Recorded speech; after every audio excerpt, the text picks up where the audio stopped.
శేఖర్ రెడ్డి గారు మాట్లాడతాం. ఓకే, ఒక్క నిమిషం మీరు మాట్లాడండి. కీర్తన్ గారు మాట్లాడండి.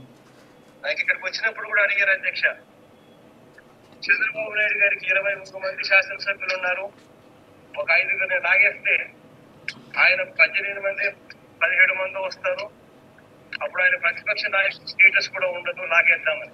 అంటే దీని అర్థం ఏంటి సార్? అంటే జగన్మోహన్ రెడ్డి గారు ప్రతిపక్ష నాయకుడి స్టేటస్ కూడా ఉండదు అని ఆయనే గతంలో అన్నప్పుడు, ఇప్పుడు మేమేందో కొత్తగా ఇష్యూని తీసుకొని వచ్చినట్టు, మేమేందో జగన్మోహన్ రెడ్డి గారి హక్కుల్ని కాలరాస్తున్నట్టు, మేమేదో ప్రభుత్వానికి కానీ ప్రజలకు కానీ వ్యతిరేకంగా వీళ్ళకి ఇచ్చిన మ్యాండేట్ ని మేము పెరికేసుకున్నట్టు లాగేసుకున్నట్టు వీళ్ళు మాట్లాడుతున్నారు. జగన్మోహన్ రెడ్డి గారు సాక్షాత్తు ఆయనే అన్నారు, వాళ్ళకి 23 వచ్చాయి, ఒక 5 లాక్కుంటే ఆ ప్రతిపక్ష హోదా పోతుంది, కానీ అలా చేయలేదు అంటున్నాడు. ఇది ఆయన నోటి నుంచి వచ్చిన మాటలే కదా, మన నోటి నుంచి వచ్చిన మాటలు మేమేమన్నా మ్యానిపులేట్ చేసి చెప్తున్న మాటలు కదా.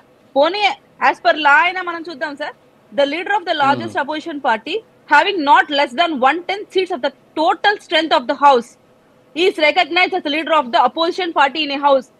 ఇది యాజ్ పర్ లానే ఉంది కదా. దీంట్లో మేమేమో కొత్తగా జగన్మోహన్ రెడ్డి గారి కక్షపూరితంగా మేము ఆయన హక్కుల్ని కాలు రాస్తూ ఎక్కడున్నాము అంటే, ఇది ఒకవేళ మేము తెలిసిన తప్పు అయితే జగన్మోహన్ రెడ్డి గారు గత ప్రభుత్వంలో అసెంబ్లీ సాక్షిగా చంద్రబాబు నాయుడు గారిని ఆ మాటలు ఎందుకు అన్నాడు? నా straightforward question Shekhar Reddy గారికి. అండ్ సెకండ్ థింగ్ ఏంటంటే, ఇవ్వచ్చు కదా భయం ఏంటంటే, ప్రజలు ఇచ్చే తీర్పు అండి. మీకు ప్రజలు 11 సీట్లు మీకు ఇచ్చారు. ప్రజల తీర్పుని కాదని మేము వాళ్ళు ఇచ్చిన తీర్పుని కాదని మేము ఎలా మీకు ప్రతిపక్ష హోదా ఇమ్మంటారు? అంటే మేము ప్రజల తీర్పుని పక్కన పెట్టమంటారా? అలాంటప్పుడు నిజంగానే ప్రజలు మీకు మ్యాండేట్ ఇచ్చి మీకు 1/4 సీట్స్ 1/3 సీట్స్ వచ్చి ఉంటే మాకు సంబంధం లేదు కదా. ప్రజలు మీకున్న గుర్తింపుని బట్టి గౌరవాన్ని బట్టి మీరే అక్కడ కూర్చొని ఉంటారు. ఈ రోజు ప్రజల తీర్పుని మేము కాదనే ప్రసక్తిలో లేము. ప్రజలు ఎందుకు ఆ తీర్పు ఇచ్చారో రాష్ట్రం మొత్తం తెలుసు. గత ప్రభుత్వంలో ఏం జరిగిందో, ఎలాంటి అరాచకాలు జరిగి ఎంత అన్యాయంగా పరిపాలన చేశారో తెలుసు. కాబట్టి వాళ్ళ హక్కుని మీరు కాలరాస్తారనే భయంతోనే వాళ్ళు ఆ సీట్లు మీకు ఇచ్చారు. సో మేము దాన్ని మార్చి ప్రజల తీర్పుని వ్యతిరేకంగా ఏ కూటమి ప్రభుత్వం కానీ ఎవరు కానీ పని చేయలేరు. సో మీరు ఈ 5 years ఎవరైతే 11 మంది మీ తరపున ఉన్నారో వాళ్ళ పక్షాన మీరు వచ్చి మాట్లాడతారంటే మాట్లాడచ్చు, ఆ రైట్ మీకుంది. కానీ ఇక్కడ మెయిన్ ఇంటెన్షన్ మీకు మాట్లాడాలని కాదు, పోట్లాడాలనుకుంటున్నారు అసెంబ్లీకి వచ్చి. That's the main intention. అది మీకు వర్కౌట్ అవ్వదు కాబట్టి మీరు వెళ్ళిపోతున్నారు. అండ్ ఇంతసేపు గించుకుంటున్న శేఖర్ రెడ్డి గారిది ఒక వీడియో పెడతాను సార్ నేను.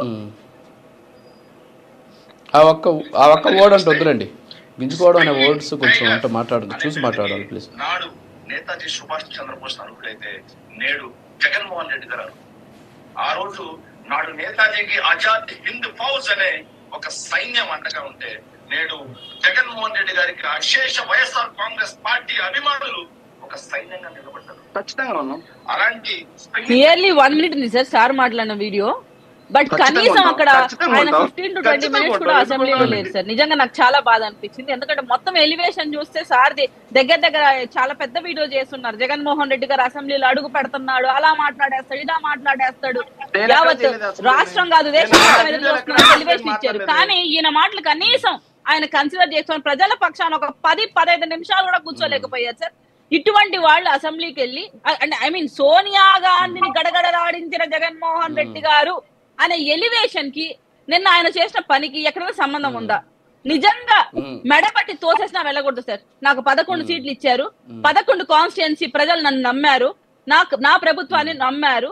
సో నేను మాట్లాడదాం. నిజంగా నీకు ప్రజల పక్షాన నిలబడి పోరాడే శక్తి సామర్థ్యాలు ఉంటే అక్కడ నీకు టైం ఇవ్వకపోయినా ఇంకొకటి నేను అవమానించిన నువ్వు ప్రజల పక్షాన నిలబడాలి, ఫైట్ చేయాల్సిందే. ఇక్కడ వ్యక్తిగత స్వార్థాలు తప్ప జస్ట్ అలా అటెండ్ అయ్యి వెళ్ళిపోతే డిస్క్వాలిఫై కాకుండా ఉంటామన్న ఇంటెన్షన్ తో వచ్చి చేసే స్ట్రాటజీలు తప్ప ఇక్కడ జగన్మోహన్ రెడ్డి గారికి ప్రత్యేకించి ప్రజల మీద కానీ ఇంకోటి ఏమీ లేదు. అండ్ ఇంకోటి ప్రజాధనాన్ని దుర్వినియోగం చేస్తున్నారా? ఎక్సలెంట్ సార్, నా భూతో నా భవిష్యత్ సార్. ఇట్లాంటి కామెంట్స్ అన్ని వైఎస్ఆర్సీపీ వాటి దగ్గర వింటుంటే సాక్షి పేపర్ కి పరోక్షంగా కట్టిన 200 రూపాయలు వాలంటీర్స్ నుంచి ఇచ్చింది ఎవరి కోసం సార్? అది ప్రజాధనం కాదా? మా ప్రైవేట్ ఆర్మీ వాలంటీర్స్ అని చెప్పి వాలంటీర్ వ్యవస్థని ప్రజాధనంతో మీరు మెయింటైన్ చేయలేదా? అంటే మీ పథకాలను ప్రజల్లోకి తీసుకుపోవడం కోసం వాలంటీర్స్ వ్యవస్థను ఏర్పాటు చేసి దానికి ప్రజాధనాన్ని ఇచ్చి మళ్ళీ మీ పేపర్ సాక్షికి 200 రూపీస్ ఎవ్రీ మంత్ వాళ్ళకి ఇస్తూ, అంటే ఇదంతా ఏంటండి? మళ్ళీ దీనికి ఒక యాడ్స్, ఇదంతా ప్రజాధనం కాదా? మళ్ళీ దీని ఎలివేషన్ ఒక రంగులు, అది ప్రజాధనం కాదా? అంటే ఇవంతా ప్రజాధనం కాదు, ఇదంతా ప్రజాధనం వేస్టేజ్ కాదు. కేవలం పవన్ కళ్యాణ్ గారు కుటుంబ ప్రభుత్వం చేస్తేనే ప్రజలకు వేస్ట్ చేసినట్టు డబ్బులు. సార్ శేఖర్ రెడ్డి గారు, మీరు మర్యాద సంస్కారం అని మాట్లాడేటప్పుడు ఒక్కసారి మన గత ప్రభుత్వంలో రోజా గారు ఎలాంటి మాటలు పవన్ కళ్యాణ్ గారిని మాట్లాడారు, అంబటి గారు ఎలా మాట్లాడారు, కొడాలి నాని గారు ఎలా మాట్లాడారు, లకారం బూతు లేకుండా మాట్లాడిన మన మంత్రులు ఎవరైనా ఉన్నారా? ఒకసారి మీరు రీచెక్ చేసుకొని వస్తే బాగుంటుందని నా అభిప్రాయం sir. Okay, yeah. Bandaru Vamsikrishna గారు గుడ్ మార్నింగ్ అండి. రియాక్ట్